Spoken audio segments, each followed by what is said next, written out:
শুরু করছি মন ছুঁয়েছে বসন্ত। লেখিকা হামিদা আক্তার ইভা হায়াত, পর্ব ৩। প্রথম ক্লাস করে সেদিন কাশিকা বাড়ি ফিরে এসেছিল। মানান গত ২ দিন যাবৎ নানি বাড়ি অবস্থান নিয়েছে।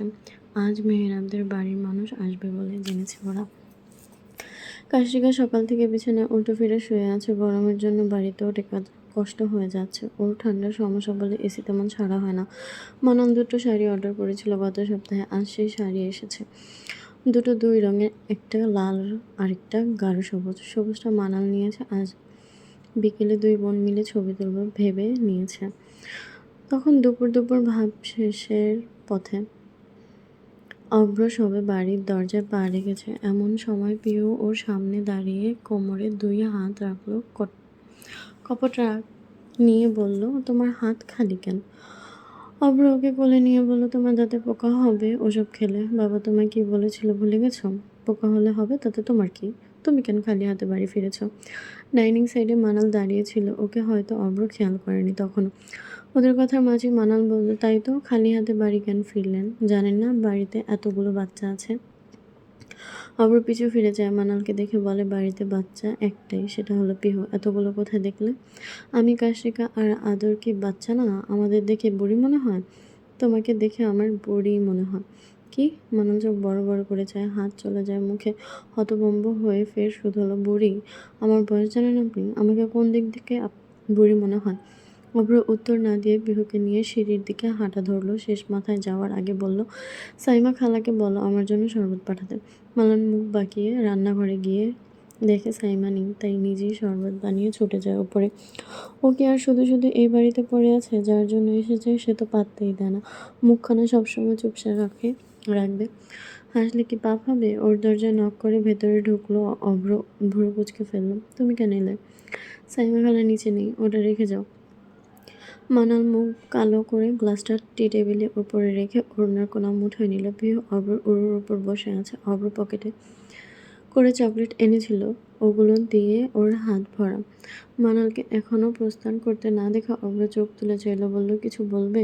মানাল ঘন ঘন মাথা নাড়িয়ে বলল, কাশিকা বলেছিল আপনাদের গ্রুপ থেকে নাকি ট্যুরে যাচ্ছেন আগামী মাসে। তো কোথায় যাচ্ছেন? প্ল্যানিং হচ্ছে। ও, আর কিছু?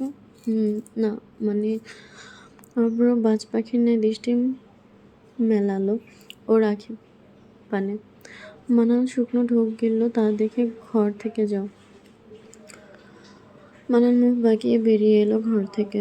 ও কি সেখানে সারা জীবনের জন্য থাকতে গিয়েছিল নাকি? লোকটা মুখ যেভাবে তেতো করে রাখে, তেমন ভাষাটাও নিম পাতার চেয়েও কম কিছু নেই। একটু হেসে কথা বললে কি এমন ক্ষতি হয়ে যাবে আপু? ও বকতে বকতে কাশরিকার ঘরের দিকে আসছিল। তখন ওর সামনে পড়ল আদর, পিহুর বড় ভাই আদর। এবার এইচএসসি পরীক্ষা দিয়েছে। ওকে দেখে থামলো মানাল। থামলো বললে ভুল হবে, আদর ওকে থামালো। মানাল চওড়া মেজাজে বলল, চোখের সামনে থেকে যাবি, মাথা কিন্তু খারাপ হয়ে আছে। আদর ওকে পাত্তাই দিল না। এমন ভাব করলো যেন এই মুহূর্তে সে একজন নায়ক আর সামনে দাঁড়িয়ে থাকা মেয়েটা দর্শক। ও বলল, কাশিপু কোথায়? এক মারবো চড়। কাশরিকা বলতে কষ্ট হয়? এই নামে শুধু আমার ভাই ডাকে, জানিস না? আমি ওকে ভালোবেসে কাশিপু বলে ডাকি। তাছাড়া আমি কি নামে ডাকবো সেটা আমার ব্যাপার। তুমি বলবে ও কোথায়? ঘুমোচ্ছে। রাস্তা ছাড়। কাশরিকা বিছানায় হাত পা ছড়িয়ে ঘুমাচ্ছে। পরনে প্লাজো হাঁটুর উপরে উঠে গেছে। গায়ের জামা আছে কিন্তু নেই বললেই ভালো হবে। মানাল ঘরে ঢুকে আঁতকে উঠল। এই মেয়ের আক্কেল নিয়ে ওর অনেক চিন্তা হয়। এই জীবনেও যদি কোনো বলদ দেখে থাকে সেটা হলো কাশরিকা। বলদামির লিমিট ক্রস করেছে এই মেয়ে। ও শুনেছিল কাশরিকার মা কায়নাত ছোট থাকতে ভীষণ বোকাশোকা ছিল। কেউ পুকুর বললে কায়নাত সাগর মনে করতো। ও নাকি ওর মায়ের মতোই হয়েছে। মানাল এগিয়ে এসে কাশরিকার কাপড় ঠিক করতে করতে ডাকলো বেশ কয়েকবার। কাশরিকাকে উঠিয়ে জোর করে পাঠালো ওয়াশরুমে। দুপুরবেলা সবাই একসাথে খেলে আবার যে যার কাজে লেগে গেছেন। ঘরে এসে ওরা দুজন সাজায় ব্যস্ত হয়েছে। রোদ নেমে গেলে পরে ছবি সুন্দর আসবে না। ওদের সাজতে সাজতে 5টা বেজে গেল। ততক্ষণে রোদের তেজ কমে এসেছে। 2 বোন কায়নাতের চোখে ফাঁকি দিয়ে কখন উপরে গেছে কেউ বলতে পারবে না। কায়নাত দেখলো কাশরিকার পিঠে আগে কয়েক ঘা বসিয়ে দিত চুল খোলা রাখার কারণে। ওরা ছাদে এসে 6টা অবধি রং-ঢং করে সময় কাটিয়েছে। আজান দেবে 6টা 50-এর দিকে। ওরা ভাবলো আজানের আগেই নেমে যাবে, কিন্তু সেখানে অভ্রর উপস্থিতির জন্য আর হয়ে উঠল না। কাশিকা ভাইয়ের ধমক খাওয়ার ভয়ে কোনোরকম মানালকে রেখে পালালো। মানাল অভ্রর সামনে হতে সিঁড়ির দিকে যাওয়ার জন্য পা বাড়ালে অভ্র শুধুলো, এসব পড়েই ছেলে পটানোর ধান্দা করছো তাহলে? মানাল অবাক হয়ে বলল, ছেলে পটাবো আমি? তাই তো মনে হচ্ছে। আপনার এমন কেন মনে হচ্ছে? কাজিন গ্রুপে দেখলাম নিজের ছবি দিয়েছো একটু আগে। মানালের দৃষ্টি ছটফট করে উঠল। ও কি আর পার্সোনালভাবে অভ্রের ফোনে ছবি পাঠাতে পারবে? পারবে না বলেই তো কাজিন গ্রুপের দুজনের পিক দিল।